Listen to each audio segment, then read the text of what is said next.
The golden light of early morning slipped gently through the linen curtains, brushing against the cream walls like a kiss. Hope was sprawled across the foot of the bed like royalty, snoring softly, one ear twitching in her sleep. Her paws were tangled in the edge of Jihoon's discarded hoodie, and her little belly rose and fell, like she had no idea the world could ever be unkind. Ifeyinwa patted across the wooden floor in her bare feet, wrapped in one of Jihoon's oversized t-shirts. Her braids were loosely tied up. The scent of honey toast and jasmine tea curled in the air like a lullaby. She stood by the stove, flipping pancakes with one hand and pouring tea with the other. The light from the window hit her skin like it belonged there. Jihoon walked in, half awake, half buttoned, and entirely hers. His sleeves were rolled, hair a mess, and his eyes softened instantly at the sight of her. He didn't say anything at first, just came up behind her, slid his arms around her waist, and rested his chin on her shoulder. "Married 6 months, and you still cook breakfast like we just met," he murmured. "I like feeding you. It's the one thing that shuts you up," Ifeyinwa said, smirking. He chuckled and kissed her cheek, then reached over, stole a slice of fruit from the cutting board, and popped it into his mouth. "Hey, that was for Hope," Ifeyinwa said, smiling. "She's asleep. She'll never know," said Jihoon.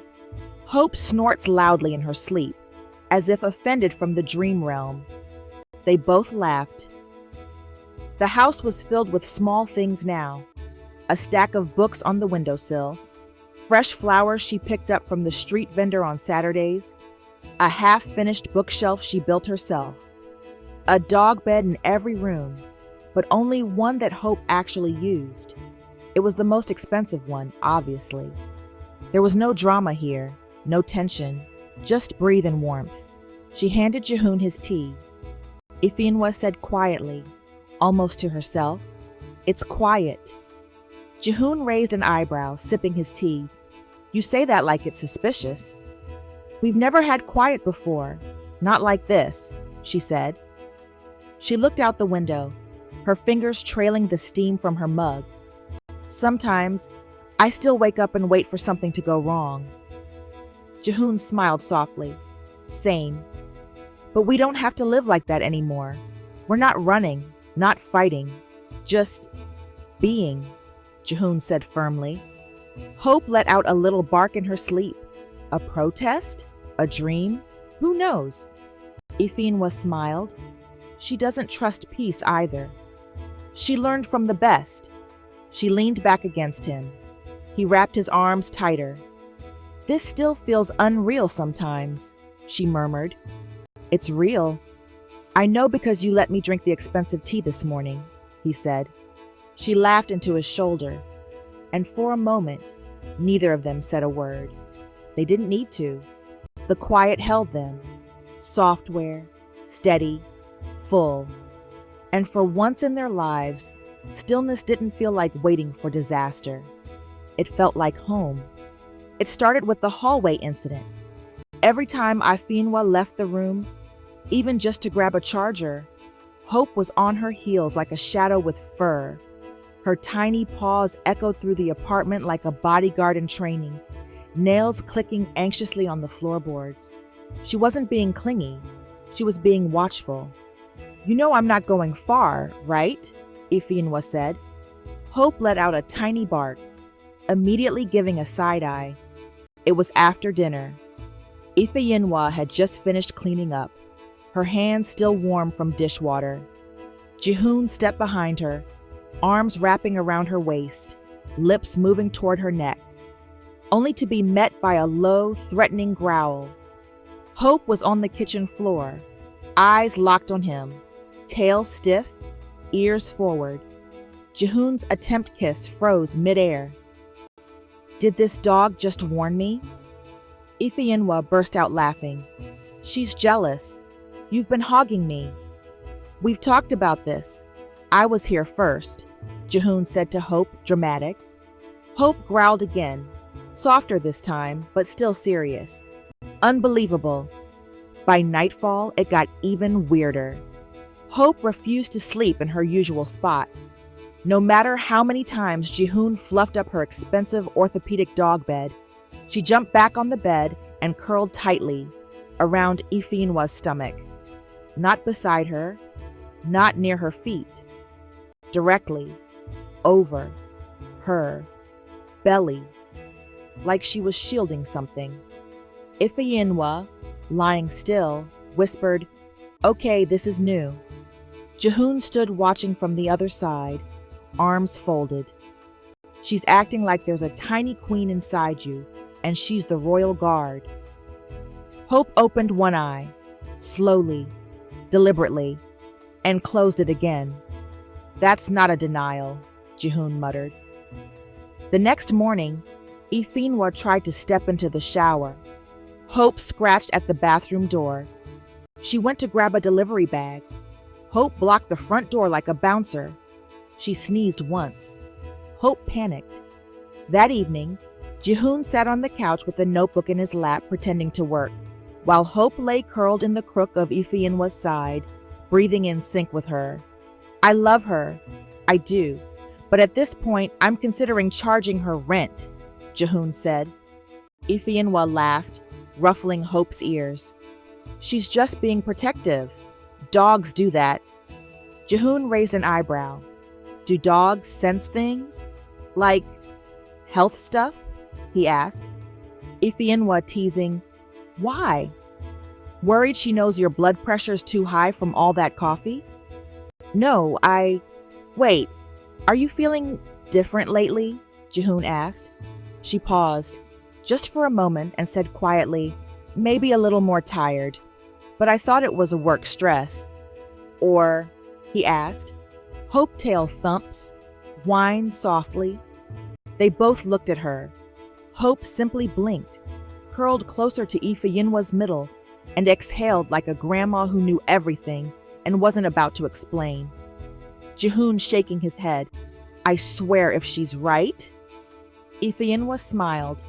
"Then we'll owe her another flower crown." It started with a wave of dizziness while folding laundry. Not intense, just enough to make her pause. Then there was the fatigue. Not tired like "I didn't sleep," but tired like her bones were full, like rest was never quite enough. By the third day, she could barely take the smell of coffee without flinching. She didn't say anything at first, just rubbed her temples and took deeper breaths. But Hope noticed. Of course she did. That evening, Jihoon caught her leaning against the kitchen counter, a hand on her lower back, eyes closed. Jihoon teased her lightly. "Either the kitchen's hugging you back or something's going on." She opened her eyes slowly, giving him a tired smile. "I'm just off. Maybe a bug, maybe stress," she said. Jihoon, gently watching her, said, "Or maybe it's time for that test." She blinked. "You think?" Jihoon shrugs. "I think Hope's been staring at your stomach for 3 days straight, and she's better at diagnostics than most doctors." Hope let out a small huff from the couch, as if validating his point. Later, Ifeyinwa stood alone in the bathroom. The box trembled slightly in her hands. Hope was curled just outside the door, paws splayed protectively, eyes alert. The minutes dragged. Her heart thudded like a drum she couldn't quiet. She couldn't remember breathing. When the result appeared, she just stared. 2 lines. Clear. Definite. Her hands began to shake. She sank onto the closed toilet lid, the stick still in her lap, her other hand clutched over her mouth. Ifeyinwa whispering to herself, "Oh my God." Hope gave a soft, high-pitched whine outside the door, as if she'd felt the moment shift, as if she knew. Tears welled and spilled before she could stop them. Not sadness, not fear, just something bigger than words. The door creaked open slowly. Jihoon stepped in, tentative, eyes scanning her face. Then he saw it, the test in her lap, her trembling shoulders, her tear-streaked cheeks. He didn't speak right away. just knelt in front of her, slowly, deliberately, like it was something sacred. He rested his forehead against hers. They stayed like that, still and folded into each other, as the world tipped on its axis. Jihoon whispered, his voice hoarse, "We're not ready." She breathed, shaky but whole. Their noses touched, their tears mingled. Ifeyinwa barely a breath, but we're enough. A soft, judgmental bark came from behind them.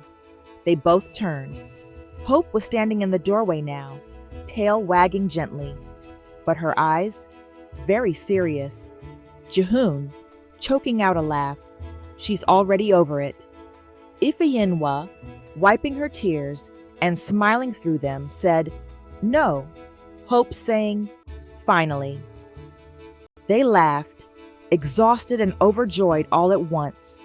And right there, on the bathroom floor with a dog as their midwife and love sitting quietly between them, they took their first breath as something new, a family.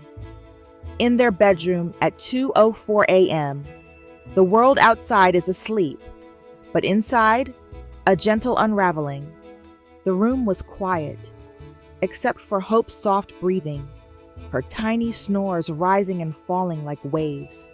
She was sprawled between them on top of the blanket, one paw flopped across Jihoon's chest like she owned the bed. The window was cracked open. A cool breeze stirred the curtains. The city lights flickered outside like distant stars, but sleep? Nowhere to be found. Ifeyinwa lay awake, her head turned toward the ceiling. One hand rested over her stomach, absent-minded, instinctively. Jihoon stirred beside her, then shifted. "You're still awake?" he asked softly. "Can't stop thinking," Ifeyinwa said. "Same," he said. A long silence. Then, she turned slightly toward him in the dim light. "Do you ever think about what kind of parents we'll be?" Ifeyinwa asked quietly. Jihoon exhales. "Every day since the test." She gave a soft, breathy laugh, but her eyes weren't playful. "I keep wondering what they'll face, what the world will see before they ever say a word. Black, Korean, mixed, different. What happens when the world wants to put them in a box and they don't fit any?" He didn't answer immediately, just lay there, listening, feeling her words sink into his chest. Then he spoke, low, careful, like peeling open something he hadn't looked at in years. "My mother used to tell me not to cry at the dinner table. She said it made the soup taste bitter." Ifeyinwa blinked, surprised. He never spoke about his childhood. Jihoon continued, "I was 6. I'd gotten in trouble at school. I was scared, ashamed, trying not to cry, and she said it like it was strategy. Everything in my house was about performance, what people see, how they speak your name when you're not around." He paused, his eyes on the ceiling. "I think part of me didn't know how to be soft. Until you." Hope shifted in her sleep, letting out a sigh between them. "Do you think I'll be too soft?" Ifeyinwa asked. Jihoon turned to her. "Number, I think you'll be exactly what they need."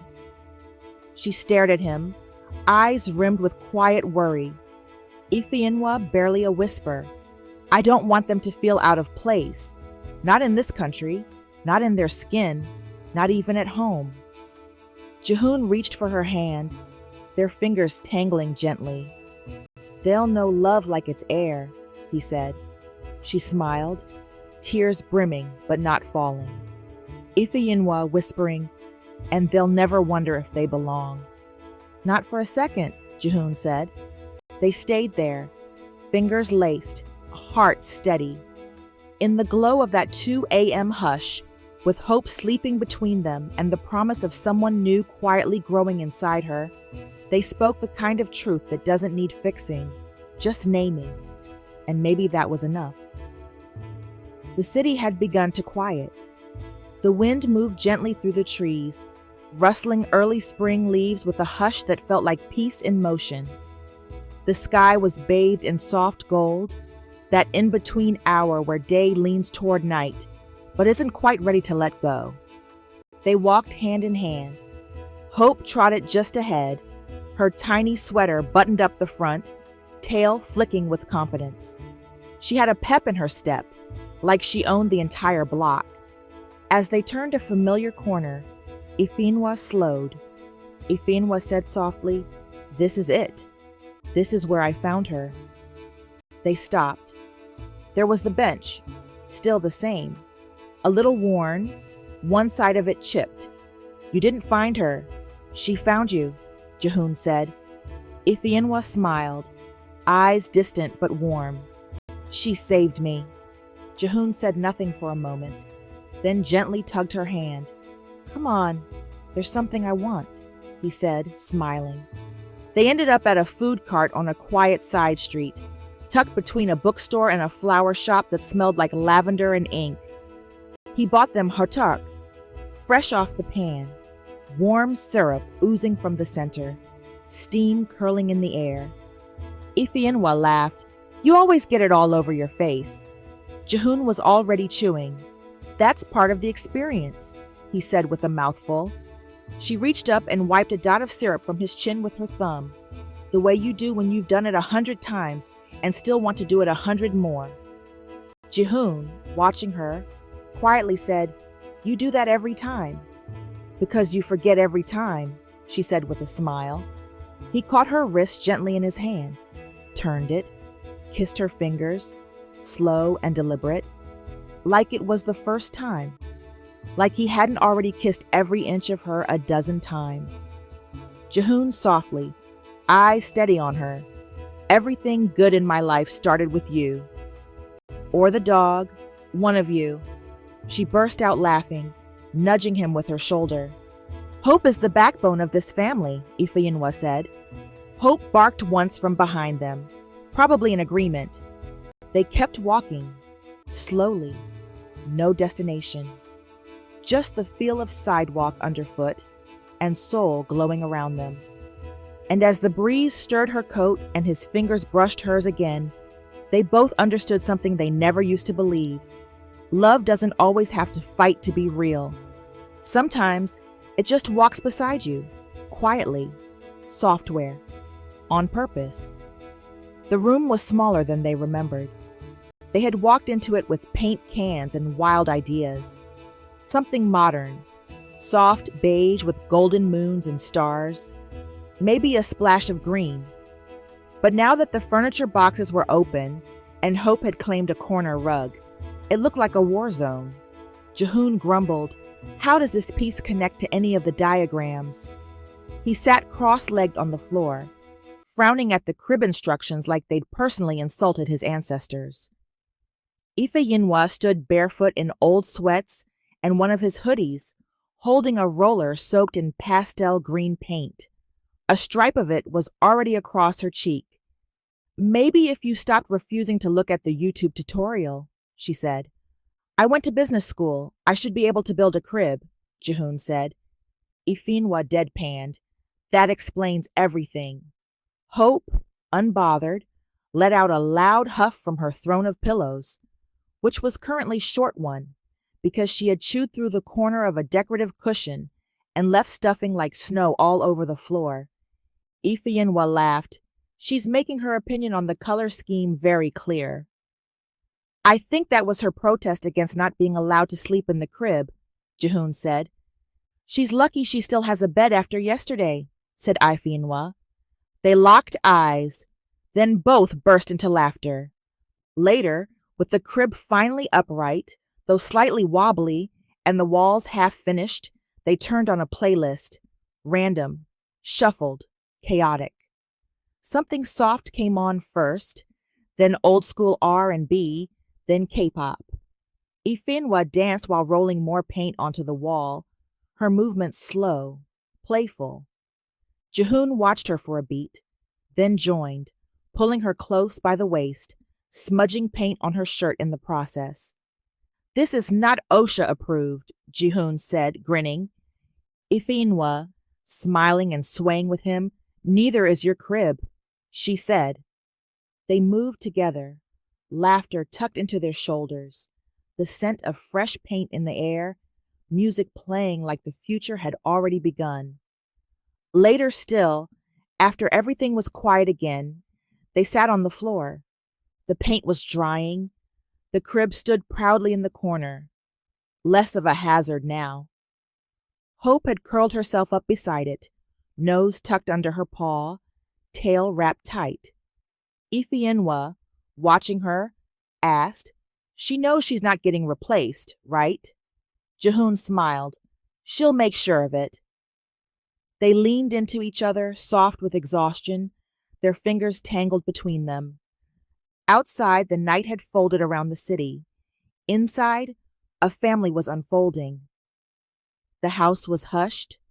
Candlelight flickered on the mantel, casting warm shadows across the walls. Outside, the wind brushed through the cherry trees, petals tapping against the window like memories trying to get in. Inside, everything felt still. Ifeyinwa lay curled on the couch, wrapped in a knitted blanket the color of sunrise. Her braids were down, her skin glowing in the low light. One hand rested over the gentle swell of her belly.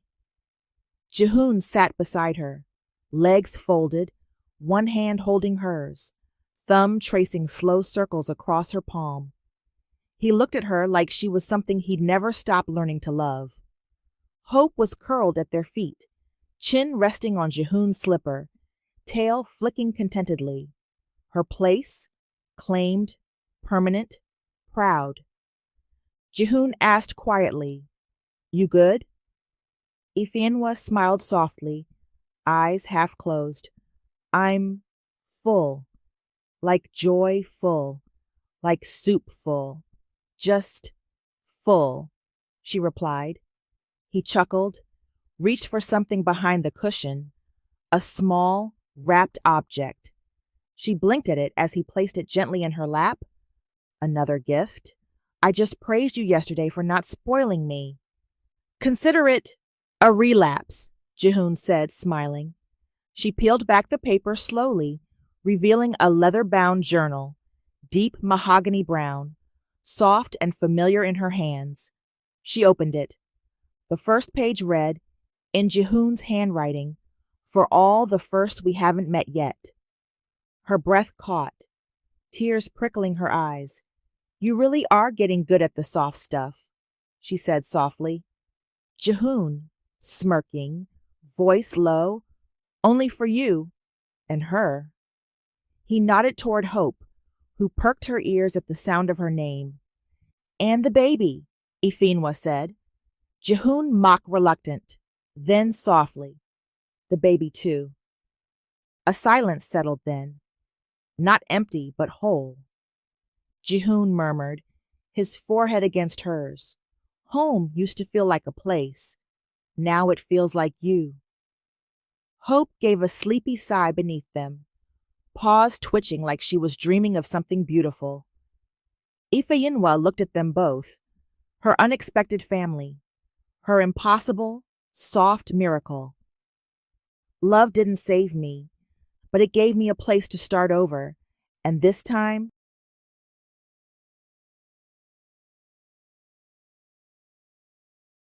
The office light flickered, not in a dramatic, cinematic way, just cheap wiring in a shared workspace that smelled like cold coffee and stale ambition.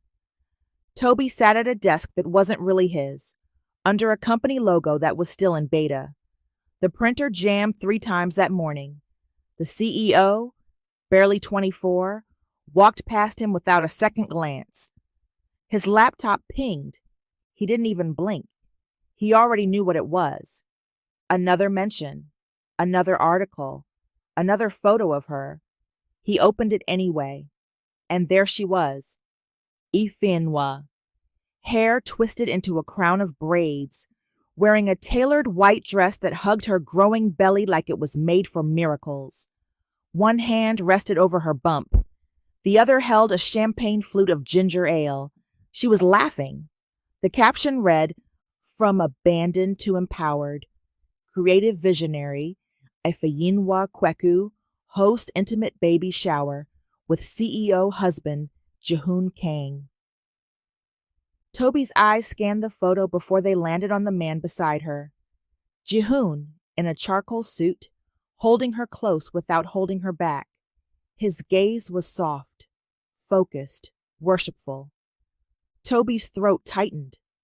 She used to look at me like that, he whispered to himself. He swallowed hard, his fingers tightening around the mouse. Until Seoul, he murmured. He clicked to the next slide. A video. Hope, that dog, wearing a tiny bow tie, jumping up to kiss Ifeyinwa's face. World's best big sister, the caption read. The laugh that escaped him was dry and bitter. He scrolled through her feed, through Jihoon's corporate campaign, through her TEDx announcement, through the curate glow-up of a woman he thought would fall apart without him. But she didn't fall. She rose, higher than he ever imagined. And the part that haunted him wasn't that she moved on. It was that she had built something better. Without him. Because of him. His phone buzzed. A calendar reminder. Quarterly review. Same meeting. Same excuses. Same coffee-stained spreadsheet no one would read. Toby closed the tab. But the image of Ifeyinwa lingered. Not the photo. The look. The way she looked like freedom now. Like she'd never known him. Maybe it's time she remembered who helped build her, he said bitterly. The screen went black as he shut the laptop. But in his mind, the plan had already started, and this was worse than the last time. The kitchen was too quiet. No music, no sizzling pan. Just the low hum of the fridge and the heavy silence of two people staring at a screen. Jihoon scrolled slowly, his jaw tightening with every line. The headline was soft-spoken, but the tone was venom. Behind the glow-up, was Ifeyinwa ever really abandoned? Subhead, sources claim she exaggerated the scandal that launched her name. Below it, screenshots, cropped messages, one-sided conversations from years ago, snippets that, out of context, painted her as clingy, desperate, obsessed. And in the comments, she used him to get a free trip, then flipped it into a sob story. Funny how the narrative changed once the CEO showed up. Check her tone. That's not how victims talk. Jihoon's hands curled into fists. Where did they get these? Jihoon asked furiously. My old Gmail. I used it for job apps. For Toby. I forgot to delete it. Ifeyinwa replied quietly. She didn't sound shaken, but Jihoon could see the crack in her armor, the way her eyes lingered on one particular photo, a blurry screenshot of a message she'd once sent, begging Toby to talk to her after he vanished, a memory she'd buried, now weaponized. Jihoon's phone rang. His assistant. PR. He let it go to voicemail. They're telling me to stay quiet. Like the last time. Damage control. Let the story die, he said angrily. He stood, pushing away from the counter so hard the stool clattered behind him. I've let this man insult you twice. He won't get a third. He paced, like he was in one of his old boardrooms, ready to crush someone with a single glance. He's trying to rewrite history, turn your pain into his PR. I could bury him, legally, financially, publicly. And then what? Ifeyinwa asked calmly and steadily. Jihoon stopped. Ifeyinwa continued, what do we prove if we scream louder than him? She reached out, gently placing her hand over his. We don't need to fight fire with fire, Jihoon. We just have to outlast the smoke, she said softly, with steel underneath. Jihoon, looking at her, voice breaking slightly, said, but he's hurting you. He's hurting himself. We just happen to be in the light while he does it, Ifeyinwa said. Hope barked once from the hallway, like punctuation. Jihoon looked down at their entwined hands, then at her. Really looked. Then he asked softly, You're not afraid? Ifeyinwa shaking her head. Nope. I've already survived him once. Now, I'm just not giving him any more pages in my story. He nodded slowly, then kissed the back of her hand. If I could carry this for you, I would, he said. You are. By not letting it carry us, she said to him. The screen dimmed. The article would still be there tomorrow. So would the whispers. But tonight, she chose peace. And he chose her. Toby's attempts at sabotage fail. Brands side with Ifeyinwa. Public support grows. A journalist exposes the truth. Ifeyinwa was abandoned in Seoul. Financial records, flight confirmations, hotel logs, all revealed. The article went live at 9:17 a.m. By 10:05, Toby's inbox was flooded with "We regret to inform you" messages. By noon, his boss asked him to step out for a quick word. And by 3 p.m., he no longer worked there. The headline was brutal, clean, impossible to twist, fact-checked. Former partner of creative director Ifeyinwa Kweku, caught in public lie. It laid everything bare. Hotel logs showed one guest, one night. Her name only. The shared flight reservation was confirmed, then canceled by his account. Bank statements. Her savings gone in a single wire transfer. Emails unanswered. Calls blocked. Even the voicemail transcript. This number is no longer in service. He couldn't breathe. Not because he was blindsided, but because deep down, he always knew this would happen. He hadn't underestimated her. He'd overestimated himself. Then Toby saw an old photo. A beautiful moment. Ifeyinwa on stage, speaking at a women's creative summit. Hope sitting near her chair. Jihoon watching from the front row, smiling like there was no one else in the world. Caption: Resilience never looked so radiant. Toby closed the laptop. His reflection stared back at him through the black screen. Drawn, tired, 31, and nowhere near where he swore he'd be. And then he stood, grabbed his coat, and left the office. He tries to confront her one last time. The room was glass and marble, one of Jihoon's meeting lounges, dimly lit, soundproof, private. Not a press room, not a cafe, no witnesses, just truth. Ifeyinwa stepped inside first. Her braids were pulled back. No makeup, no jewelry. Power didn't need decoration tonight. Jihoon followed a beat behind, silent, calm, hands in the pockets of his coat. He didn't need to say a word to command the room. Toby was already there, sitting, fidgeting. The air around him sharp with frustration and something worse. Loss. He looked up when they entered, and stilled. Not at Jihoon. At her. She didn't look like someone he left behind anymore. She looked like someone he could never reach again. She sat across from him.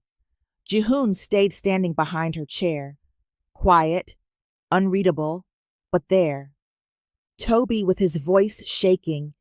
It's all gone. The articles, my job. They pulled everything. No one pulled anything, Toby. You lied. You got caught, Ifeyinwa said evenly. Toby looked at her. I didn't think anyone would care enough to dig. Ifeyinwa, leaning forward, sharp, because you never expected me to matter this much. That one lands. He blinks. Toby with a broken laugh. You matter too much. That's the problem. She tilts her head slightly. Calm, unmoved. I gave you everything, Toby murmured. You gave me debt. You gave me silence. You gave me a hotel room and a lie. That's not love, Toby. That's abandonment wrapped in excuses, she said calmly. You were mine, he said, voice cracking. Jihoon moved then, just one step forward. You never deserved her. he said quietly but final. Toby's jaw flexed. He looked between them, like he was finally seeing what he had truly lost. She rose slowly, with the kind of grace people mistake for fragility. Jihoon didn't move, just brushed his hand along her lower back, not to guide her, just to remind her, I'm here. I didn't walk away, Toby. You left me, in Seoul, in that hotel room, in your silence. She paused, looked him over, tired, unraveling, surrounded by the wreckage of his own bitterness. You didn't break me. You freed me. And I won't be spending any more of my future looking back. She turned, walked to the door. You wouldn't even be where you are without me, Toby said bitterly. That's true, she said calmly. A pause. That admission caught him. Ifeyinwa's voice was soft and cold as glass. You left me in Seoul, and that's where I found everything. My voice, my future, my home. But she didn't stop. She walked to the door, paused and turned to Toby. You could have healed. You chose revenge. I chose love, and I won. She left the door open behind her, but it wasn't for him. It was for Jihoon, who followed without needing to ask if she was ready, because she already was. The sun was setting by the time they stepped outside. Warm gold stretched across the sidewalk, the last light brushing the city like a final exhale. Ifeyinwa let the silence sit. She hadn't realized how heavy the past still was until she left it in that room. Jihoon didn't ask questions. He didn't need to. He held the door open, walked beside her, matched her steps without rushing them. And then, like magic, Hope came bounding around the corner, tail wagging, tongue out. She jumped straight into Ifeyinwa's arms like a tiny, overexcited therapist who knew exactly what kind of emotional day it had been. Ifeyinwa laughed softly. Okay, I'm still yours.